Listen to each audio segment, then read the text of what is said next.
You hear a lot about election interference from rival states like Russia or China trying to meddle in the democratic process. Iran, China, Russia, Cuba, all trying to interfere in our election. Frankly, it sounds awesome. And I wanted to know, how can I get involved? Luckily, there's an organization that does just that, Democrats Abroad.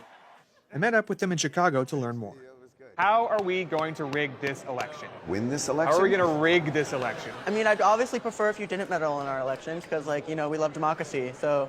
The best way is to start a whisper campaign and whisper in the ear, votefromabroad.org.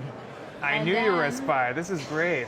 Democrats Abroad has been around for over 60 years, helping Americans who live abroad to vote legally. Some estimates have 900,000 Americans living in Canada. Mm-hmm. That's like a whole other New Brunswick just kind of sloshing around. Who are these people? We really run the gamut from university students to those connected to the Vietnam War.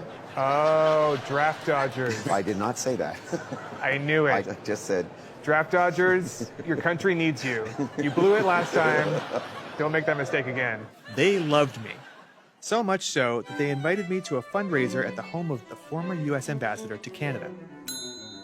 Where do you think is like the secret panel that leads to the sex dungeon? You know he's got one. These events are a great opportunity to network, make connections, and form meaningful relationships with the powers that be. We got a chance to ask about the state of U.S.-Canada relations. I spent all this time fighting over maple syrup and softwood lumber and oil pipelines. Okay, oh my gosh. let me fill you in. Sometimes I'm watching a video from a U.S. channel, and I can't watch it because it's geo-locked, and so I have to download like a weird app on my phone, but it makes my phone very hot, and then my phone is hot in my pocket against my genitals, sort of like scorching my genitals and probably giving me testicular cancer. Is that your fault? Well, it depends on what time of